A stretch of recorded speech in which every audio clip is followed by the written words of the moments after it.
একজন বাঙালি চিত্র পরিচালক পৃথিবীর অন্যতম শ্রেষ্ঠ মঞ্চে শ্রেষ্ঠ পুরস্কারটি পেয়ে মাইক্রোফোনে পুরুলিয়ার কথা বলছে, প্যালেস্টাইনের কথা বলছে, বিশ্ব শান্তির কথা বলছে। স্বাভাবিকভাবেই কলকাতা কেন্দ্রিক লো আইকিউ এর মিডিয়া তাকে নিয়ে সেইভাবে কভার করেনি, কারণ সবাই বাঙালি বিদ্বেষ নিয়ে মেতে আছে যে। The award for Best Director goes to Anoop Bernard Roy for Songs of the Forgotten Trees.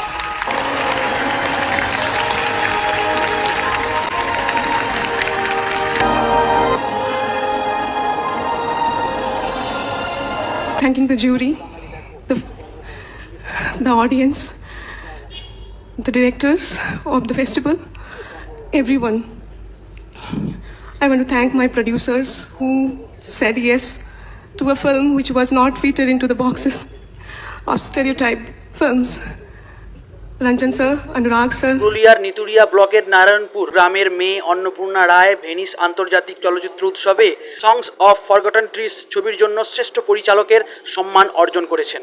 ভেনিসের মঞ্চে সাদা শাড়ি পরে দাঁড়িয়ে তিনি যখন বললেন, এই সম্মান আমি উৎসর্গ করছি প্রতিটি নারীর প্রতি যাদের কণ্ঠস্বর দীর্ঘদিন চাপা পড়ে গেছে, তখন পুরুলিয়া সহ বাংলা ও বাঙালি এবং ভারতের বুকও গর্বে ভরে উঠল।